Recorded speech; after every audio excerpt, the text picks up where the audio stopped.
summer 1944, Camp Hearne, Texas. Sergeant William Morrison walked his morning patrol along the perimeter fence, the Texas sun already brutal at 7 a.m. He had been guarding German prisoners of war for 8 months now, and the routine had become monotonous. Check the fences, count the prisoners, make sure no one was digging escape tunnels. But this morning, something was different. In the center of the compound, where yesterday there had been only flat dirt, now stood the beginning of something extraordinary. A structure made of cement and rocks, shaped like the tower of a castle. Morrison stopped and stared. What the hell were the prisoners building? He called over Lieutenant James Cooper, the compound officer. Cooper walked into the compound and approached the construction site. A dozen German prisoners were working on it, mixing cement, placing stones, shaping walls. They worked with intense concentration, like artists creating a masterpiece. Cooper asked in broken German what they were building. One prisoner, a former corporal named Heinz Becker, stood and responded in accented English, "A castle, Herr Lieutenant. We are building a castle, like the castles in Germany. We miss our home. We cannot go there, so we bring it here." Cooper looked at the structure. It was maybe 3 feet tall so far, but already he could see the detail. Miniature stones, carefully placed, tiny towers, precisely shaped. This was not crude prison artwork. This was craftsmanship. Over the next 4 months, American guards watched in amazement as the castle grew. 5 feet tall, then 6, then 8. Towers with crenellations, walls with detailed stonework, a working drawbridge that actually raised and lowered, windows, doors, even a moat. The prisoners built it using only cement scraps, rocks from the Texas desert, and materials scavenged from around the camp. They built it during their free time, after work details, pouring their homesickness and their humanity into this miniature monument to a homeland many would never see again. The guards could have stopped them. They could have ordered the castle destroyed as a waste of time and materials. Instead, they brought visitors to see it. Officers, locals from town, even a reporter from the Houston newspaper. Everyone who saw it had the same reaction: astonishment. These German and Italian soldiers surrendered. They were transported to prisoner of war camps in the United States, far from the fighting, where they would sit out the remainder of the war. Camp Hearne was built specifically to house these prisoners. Located 15 miles from the small town of Hearne, Texas, about 100 miles northwest of Houston, the camp was in the middle of nowhere. Flat scrubland, brutal summer heat, freezing winter nights. Perfect for a prison camp because there was nowhere to escape to. The nearest city was hours away by car. A prisoner who escaped on foot would face 100-degree heat, no water, no food, and no shelter. The Texas landscape was as effective as any guard tower. The camp was enormous. It covered 700 acres and could hold up to 5,000 prisoners. The compound consisted of dozens of barracks buildings, mess halls, latrines, administrative buildings, and a hospital. There were guard towers at each corner and along the perimeter. Barbed wire fences surrounded the entire compound. From the air, it looked like a small city. From the ground, it looked like exactly what it was: a prison. The prisoners who arrived were not fanatical Nazis. Most were regular German soldiers who had been drafted into the Wehrmacht and sent to North Africa. They had fought because they had no choice. They had surrendered because continuing to fight meant death. Now they found themselves in Texas, thousands of miles from home, waiting for a war to end that they no longer had any part in. It was a strange existence. They were prisoners, but they were safe. They were fed, housed, and given medical care. By the standards of POW camps in other parts of the world, Camp Hearne was comfortable, but it was still prison, and the prisoners were still far from home. Under the Geneva Convention, prisoners of war could be required to work, but not on anything directly related to the war effort. They could not be forced to manufacture weapons or ammunition, but they could work on farms, in factories, or on construction projects. Many of the German prisoners at Camp Hearn were assigned to work details on local Texas farms. The war had taken most young American men into the military, and Texas farms were desperate for labor. The prisoners picked cotton, harvested corn, and worked cattle. They were paid 80 cents per day. This was the environment in which the castle was born. Prisoners who had hours of free time after work details. Prisoners who were homesick, bored, and looking for something to occupy their minds and hands. Prisoners who missed Germany and wanted to create something that reminded them of home. The Afrika Korps soldiers were not ordinary conscripts. Many were skilled craftsmen before the war, carpenters, stonemasons, engineers, men who knew how to build things. And in the summer of 1944, some of them decided to build a castle. June 1944. The castle project begins. Heinz Becker was 28 years old, a former corporal in the 21st Panzer Division. He had grown up in the Rhineland region of Germany near the city of Koblenz, an area famous for its medieval castles perched on hilltops overlooking the Rhine River. Becker had grown up playing in the ruins of these castles, exploring towers and walls that were hundreds of years old. Those castles represented Germany to him. History, tradition, home. In the Texas desert, 6,000 miles from the Rhine, Becker was desperately homesick. He coped by drawing. He sketched castles from memory on scraps of paper. He drew the towers and walls exactly as he remembered them. Other prisoners saw his drawings and asked about them. Becker explained that these were the castles of his childhood, the castles that made Germany beautiful.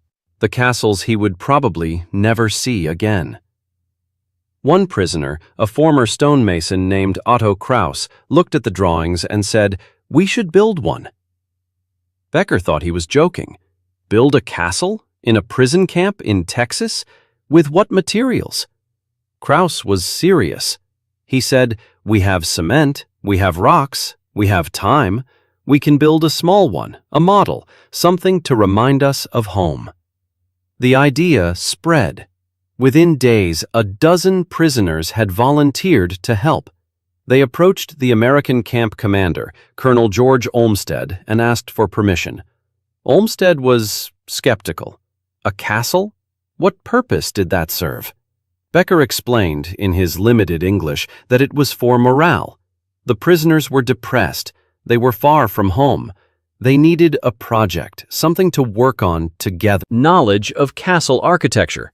They would build a scale model of a typical Rhineland castle, 8 feet tall, 10 feet long, complete with towers, walls, a gatehouse, and a drawbridge. Work began in early June 1944. The prisoners worked every evening after returning from their work details. They mixed cement by hand. They shaped walls using wooden forms. They placed each rock individually, creating the appearance of fitted stone blocks. The work was slow and meticulous. This was not a rough approximation of a castle. This was an accurate architectural model, built to scale, with every detail considered. American guards watched with growing fascination. Sergeant William Morrison, who had first noticed the construction, became a regular observer. He brought a chair and sat outside the fence, watching the prisoners work. He didn't speak German, and most of the prisoners spoke limited English, but he communicated with gestures and smiles. The prisoners seemed to appreciate having an audience. They worked harder when Morrison was watching, eager to impress him with their craftsmanship. By July, the castle was 3 feet tall and beginning to take recognizable shape. The main tower was rising in the center. The walls were extending outward. The detail work was extraordinary. Each stone in the wall was individually shaped and textured to look like real masonry. The prisoners used nails and screwdrivers to carve lines and crevices into the wet cement, creating the appearance of mortar joints between stones. From a distance, the castle looked like it was built from actual cut stone blocks, not cement. Lieutenant Cooper, the compound officer, brought his camera and took photographs. He showed them to Colonel Olmsted. Olmsted came to see the castle himself and was stunned by the quality of the work. He asked Becker, through an interpreter, how they had learned to do this. Becker explained that several of the builders were professional craftsmen. Krauss had been a stonemason. Another prisoner, Joseph Bauer, had been an architect's apprentice. Another, Wilhelm Schmidt, had been a carpenter. They were applying their professional skills to this project. It was not amateur work. It was professional quality construction, just on a miniature scale. Olmsted made a decision that surprised everyone. He built a moat around the castle, though without water it was just a shallow trench. August 1944, the castle becomes famous. Windshield of the castle spread beyond Camp Hearn. A reporter from the Houston Chronicle visited and wrote a story about the German prisoners building a medieval castle in the Texas desert. The story included photographs. The response was overwhelming. People from across Texas wrote letters to the camp asking if they could visit and see the castle. Olmsted authorized limited visiting hours. Local families drove out from Hearn and surrounding towns to see the castle. They brought their children. The children stared in wonder at the miniature castle rising from the desert floor. The prisoners were initially nervous about having American civilians visit. These were the people whose country they had fought against. But the visitors were friendly, even admiring. They asked questions through interpreters. How long did it take to build? How did you make the stones look so realistic? Why a castle? The prisoners explained that the castle represented their homeland. It was a piece of Germany recreated in Texas because they could not go to Germany themselves. Tightening, one visitor, a woman named Margaret Foster from the town of Hearn, brought her 8-year-old son to see the castle. The boy stared at it for a long time, then asked his mother, "Are the prisoners bad people?" Margaret didn't know how to answer. The boy continued, "Bad people don't build castles. They destroy them." Out of the mouths of children. John Becker overheard the exchange. He spoke enough English to understand.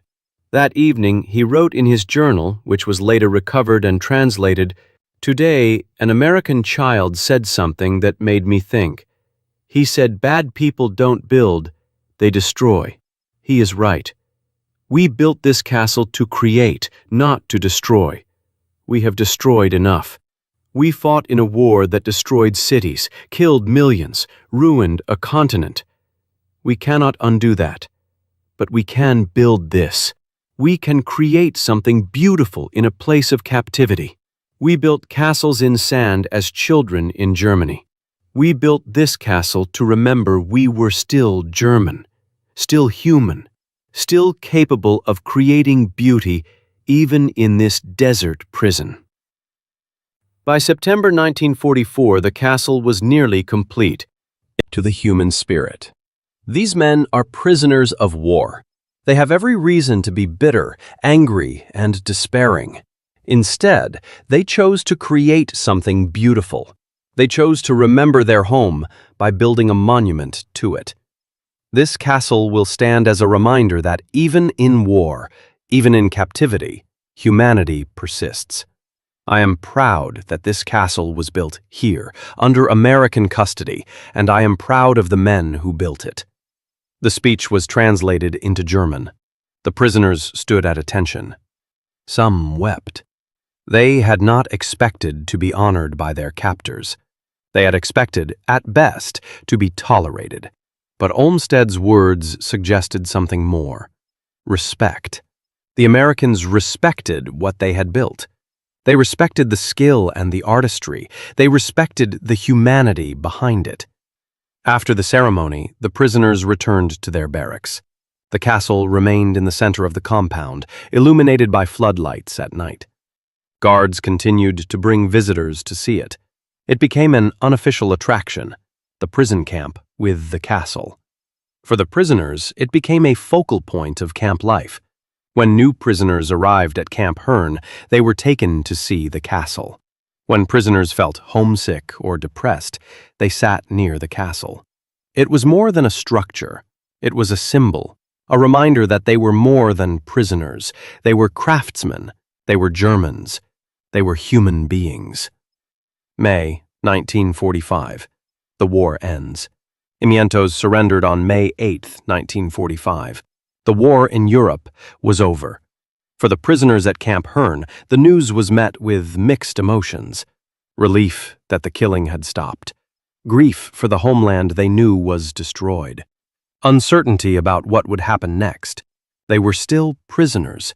They were still thousands of miles from home. When would they be allowed to return? What would they return to?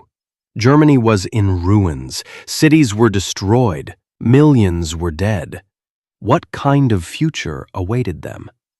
The prisoners remained at Camp Hearn for months after the war ended. The process of repatriating thousands of POWs took time. They continued their work details on Texas farms. They continued their daily routines, and they continued to care for the captive. Not know if I will ever see Germany again. I do not know if the castles of the Rhine still stand, but I know this castle will remain here in Texas, a piece of Germany in America, a monument to prisoners who refused to let captivity steal their humanity. By December 1945, Camp Hearn was empty. All the prisoners had been repatriated. The camp was decommissioned. The barracks were torn down or sold. The guard towers were dismantled. The fences were removed. Within a year, most of the camp had disappeared. But the castle remained. The army had considered destroying it along with everything else, but local residents protested. They wanted the castle preserved. Colonel Olmsted, who had retired from the army, personally advocated for its preservation. He argued that the castle was a historical artifact, a unique reminder of an unusual chapter in American history. German prisoners of war building medieval castles in Texas. It was absurd. It was remarkable. It was worth preserving. Timeouts, the army agreed. The land where the castle stood was donated to the town of Hearn. The castle was fenced off to protect it from vandalism. And there it sat, a miniature German castle in the middle of the Texas desert, slowly weathering under the relentless sun. 1980s. The castle is rediscovered. For decades, the castle stood largely forgotten. Locals knew about it, but it was not widely publicized. The land around it was undeveloped scrubland. Occasionally, history enthusiasts or veterans would visit, but mostly the castle sat alone, a monument with no audience. In the 1980s, a group of local historians became interested in preserving Camp Hearn's history. They researched the camp, interviewed former guards and local residents who remembered the prisoners, and compiled photographs and documents. They learned about the castle and its builders. They tracked down some of the prisoners who had built it, including Heinz Becker, who was living in retirement in Germany. In 1987, the historians contacted Becker and asked if he would be willing to share his memories of building the castle. Becker was 71 years old. He had not thought about Camp Hearn in decades. Means something I built, something I created with my hands and my heart, has outlasted everything else. The war is over. Germany rebuilt. The camps are gone. But the castle remains. That means something. Thai historians used Becker's testimony and their own research to create a proposal. Preserve the castle and the land around it as a museum. Camp Hearn had been one of the largest POW camps in the United States. Its history was unique and important. The castle was a tangible artifact from that history. It deserved to be protected and displayed. Today, Camp Hearn Museum. In 2010, the city of Hearn officially established the Camp Hearn POW Camp and Castle Museum. The castle was restored, with cracks repaired and missing pieces reconstructed using the original techniques. The area around the castle was landscaped and fenced. Informational plaques were installed, telling the story of the camp and the prisoners who built the castle. Photographs of the builders were displayed. Translations of Heinz Becker's journal entries were included.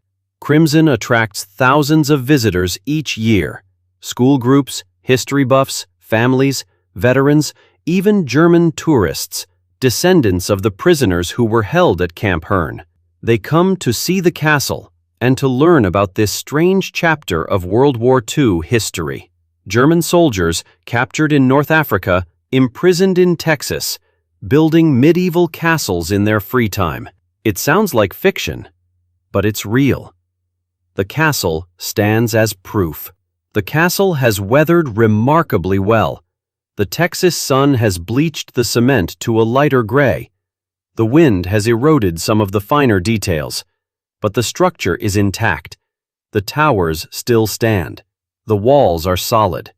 The drawbridge still moves on its chain mechanism, though now it's locked in place to prevent damage. Visitors can walk around the castle and see the incredible detail work. Each stone is still visible. Each window is still carved. The coat of arms above the gatehouse is still recognizable. In 2015, the museum hosted a special event. Descendants of the German prisoners who built the castle were invited to visit. Among them was Klaus Becker, Heinz Becker's grandson. Heinz had died in 1996, but Klaus carried his grandfather's journal, "Piece of my grandfather's soul." The castle has become a symbol of reconciliation. During World War II, Americans and Germans were enemies. They killed each other on battlefields across Europe and North Africa. But at Camp Herne, in the middle of the Texas desert, something different happened. Guards and prisoners developed mutual respect. Americans admired German craftsmanship. Germans appreciated American fairness and decency. The castle was the physical manifestation of that respect. It was built by enemies who learned to see each other as human beings. The lesson of the castle is not that war is good or that captivity is pleasant. War is terrible. Captivity is deprivation of freedom. But even in the worst circumstances, humanity can persist. People can create. People can connect. People can find meaning and purpose. The prisoners at Camp Herne could have spent their time being bitter and angry. Instead, they built a castle. They created beauty. They left a legacy that outlasted the war and the hatred that fueled it. Relinquish.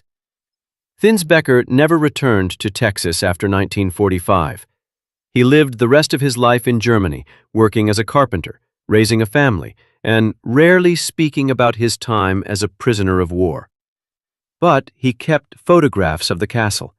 He kept his journal entries describing its construction, and in his final years, when his grandson asked about the war, he told the story of the castle.